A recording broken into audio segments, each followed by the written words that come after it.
All right, Dad, I hear you, man. You want an SUV, but you don't want some giant boat. It doesn't fit in your garage and it takes up too much space, but you want something that's bigger than those subcompact crossovers that don't even have 3 rows of seats. Enter into the chat the 2026 Chevrolet Traverse. Standard 17.7-inch infotainment screen, standard automatic rear lift gate, and standard 3 rows of seats. All this starting at $41,000? Okay. Fun fact, RS stands for Rally Sport and was originally associated with a Camaro back in the 60s. Not quite a Camaro, but you do get some nice suspension upgrades and, of course, all the beautiful bodywork. Thanks for watching Dad Drives on Hot Cars. I'm Bradley Hasemeyer, father of 2 and a car enthusiast just like you. This is a whole series dedicated to dads who are looking for their next dad drive. So make sure you hit that subscribe button and make sure you let us know in the comments below, what's your daily dad driver? I'd love to know. On to the show. One of the first things you'll notice about this is the red color. This is a $495 paint called Red Tin Coat.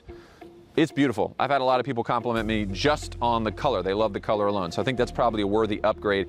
One thing I love about the RS package, not only are you getting a bit of a stiffer sport suspension, but I love all the blacked out elements, including the blacked out bow tie. That's the kind of slang term for Chevy's symbol. I just think that looks awesome. Maybe that should be always. I know it's kind of that like champagne yellowy gold.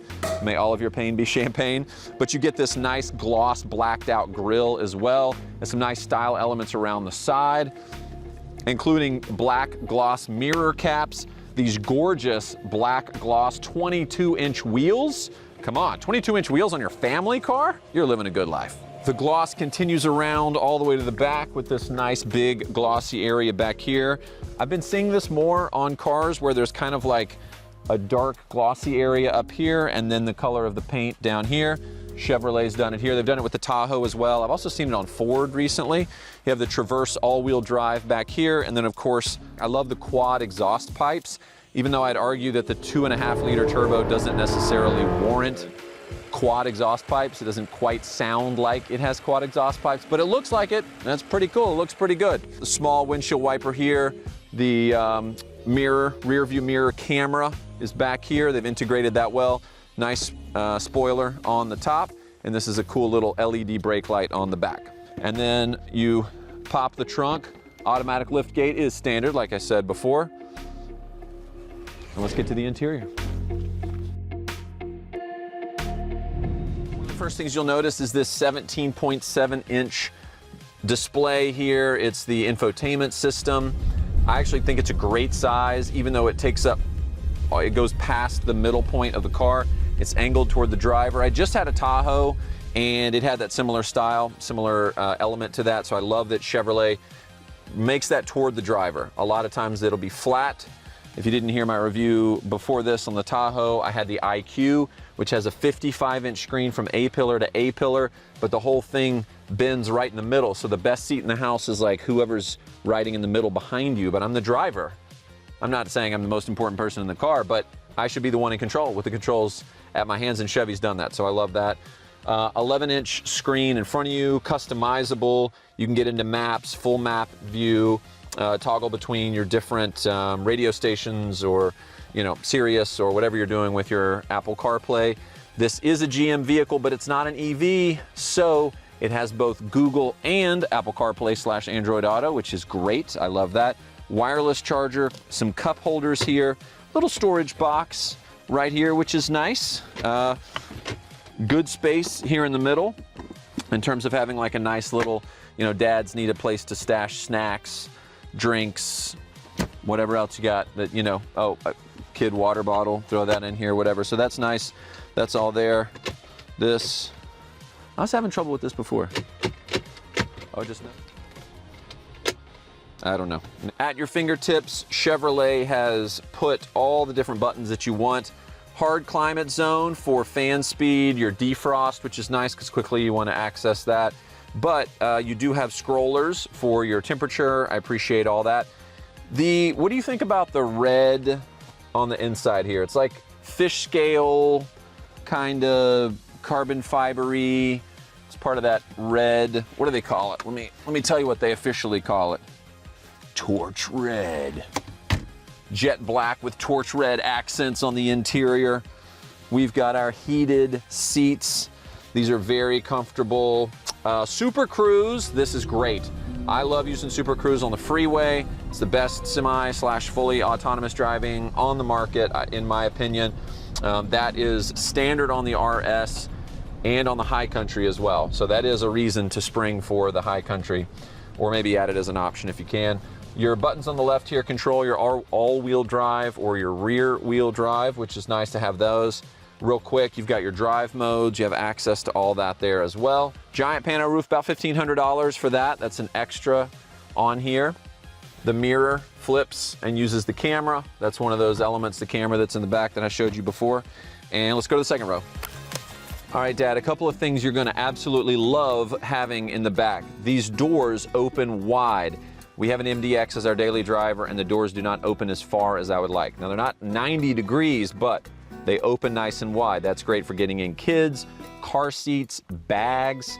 A lot of times my kid, I have to pick him up and put him in his car seat. The more space you can have with that door opening, the better. That's a big win there. Also in the second row, I've got vents in the roof. Even though there's a pano, which a lot of times manufacturers say, oh, we have that up there, we can't do it, so it's only in the central. No, no, no. And if it's got to be either or, I do like it above. My face cares more than my feet when it comes to being cool or hot. You do have your own climate zone back here, plus the seats are heated. Unfortunately, my 5-year-old doesn't experience that because it doesn't come through, but my 12-year-old daughter does. Now, the second row is easy to move because look at how much legroom I've got. The seats slide forward and back. And obviously, the more forward you are, the more room you're giving for someone in the back, which I appreciate. The third row, it's definitely doable, not for adults for long term, but if you're the kind of person who's got to grab a couple of kids and bring them on their way to school, maybe you only have 2, but you've got 2 of them that are going to go to the park with you, totally great. And there's vents in the back there too. Amazing, great job. When it comes to space in the back, the Traverse has class-leading cargo capacity when you put down all the seats. Now, I don't normally need to put down all the seats, but if you do, there's nice buttons right here. And not only do the buttons lower, but they also raise. And that's fantastically fantastic because sometimes it'll only lower the seat and you gotta walk around and pull a button or push something. It's nice to just be back here, push the buttons, and they go down. This guy right here, all right, this guy right here, just push this button. Lowers all the way down. This is definitely road trip worthy, family worthy. So I appreciate the amount of space and storage here, and then the fact that when you put all those down, it's class leading. Partly that's because of the shape of the vehicle, but otherwise, great job, Chevy. First off, I have to say that one of the things that annoys me about, I don't know if all GM, speaking of annoy, the mosquitoes, still, mosquito-daddle. One, how come we can't just have one touch up, touch down windows? They touch down and they go all the way, but is that a safety concern? I don't know. It can't cost more money. Somebody out there who's smarter than me, tell me why that can't just be across the board. We just, $56,000, almost a $70,000 car, and I still have to spend my days holding the up buttons. Come on. All right, and number 2, I don't know why, it's probably a safety thing too, and maybe you can turn this off, but when you get in the car, it will not let you put the car into drive until you've buckled up. And if it thinks that there's somebody in this seat, because you put like a couple of pumpkins in here for Halloween, it will not let you drive until that's buckled up. Or at least maybe like you have to wait a minute for it to time out or something. I don't know. Sometimes I just want to get in the car and move it up the driveway, back the driveway, and I got to buckle up. I mean, safety first, but I'm just saying that's one of those things that kind of annoys dad life, you know what I mean? And that's what we're here for, is to talk about that. We're also here to talk about this. 2.5-liter 4-cylinder turbo under the hood, pumping out 328 horsepower, 326 pound-feet of torque. Max towing is 5,000 pounds. So not huge, not tiny. That's pretty average for something in this category. That's not some big beefy V8 like the Tahoe or like Escalade IQ, you know, that I had recently. There's a moth in here now. What is it? Come on. Natural, and it's all happening at once here, guys. It's all happening at once. All right, let's get on the throttle. All right, you know, it's got some pickup. You see those quad pipes in the back and you're thinking this thing's gonna rip. It is an RS, it's gonna be sporty-ish. I'm a little bit spoiled. I did just have that 6.2 liter V8 Tahoe with quad pipes in the back, big old 3-row SUV a week ago. So I get into this and it feels, you know, it's doing its best. 328 horsepower, not bad, especially because it isn't super big. When you're pushing it, it does feel a little jerky in that like first to second gear or second to third, whatever is shifting. The smoother you are, the happier the engine is. It is an 8-speed automatic, single clutch as far as I know. Nothing too fancy there, just good old basic transmission. One of the elements to the RS is that they have stiffened up the suspension. So when you're taking corners, you can add a little bit more speed than you normally would. You have drive modes on the left that I can flip through here. Going up to sport because life's too short not to drive in sport. Oh my gosh, that just happened. I'm merching that. So it's got a pretty good vibe, pretty good sound to it. In terms of the, like what it's like to sit in the front, especially with this pano roof, I get a lot of natural light. It does feel much more manageable than the Tahoe, like I said, that I had last time.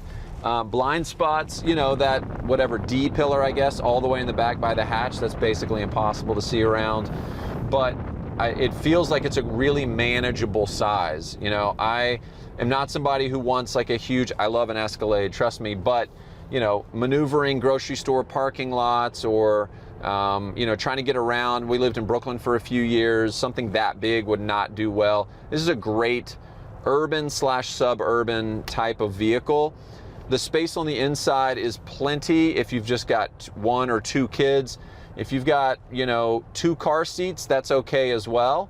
You don't have to fold the seat down to move it forward. It just kind of like lifts up and slides, which is great if you've got car seats.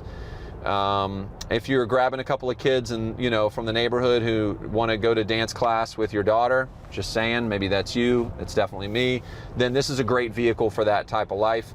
Road trip worthy for sure. It's got all the space that you want in terms of, you know, being able to, oh, we need to pack some stuff, especially if you've just got a couple of kids, maybe a dog. That's our setup. 5-year-old, 12-year-old, and a little Bichon. I'm getting Bichon it right now. Man, dad jokes are flying around the corners. All right, speaking of corners, let's see how we feel about the suspension on here. Yeah, it does seem like it's a little bit stiffer than I would expect out of just like a boring 3-row SUV. So, all right, RS package. This is the top trim. I think if it were up to me, I would probably go with the more off-road rugged look because you're really not tracking this car. It's not really changing the engine at all. It's really kind of more of a performance looking upgrade, I would say, other than the suspension adjustment. But no one's gonna be driving this hard, you know what I mean? Brakes are great, really impressed by the brake. It was something I noticed earlier. Gotta have good brakes, and I really like that. There's tons of safety features on here. One of them is really cool I hadn't seen before, at least not specifically this, which is a blind spot assist. If you're driving and there's someone in your blind spot and you're about to merge, the vehicle will actually pull back into your lane for you. The steering wheel will shift you back over. So I like those kinds of safety features. All right, so what do you guys think, huh? Is the Chevy Traverse a great fit for you? Things I love, the 3 usable rows of space, class-leading interior cargo when you lay everything flat. I really like the style and the design. The Z71 is probably the package I would go with. I like the more rugged vibes rather than necessarily the more sporty vibes because, let's be honest, it's a 3-row SUV. You're not tracking this thing, so let's go with some better looks in my mind. And it's a little bit cheaper, around $50K. So I think that's the way I would go. What about you guys? Let us know in the comments below. Make sure you're following Hot Cars. Make sure you're following me at Hazemeyer on TikTok, BHaz on Instagram. The full article with all the photos and everything will be on hotcars.com, so make sure you're checking that out. Have a wonderful day. Enjoy your drive and keep on dadding. Who's this person pulling in behind me here?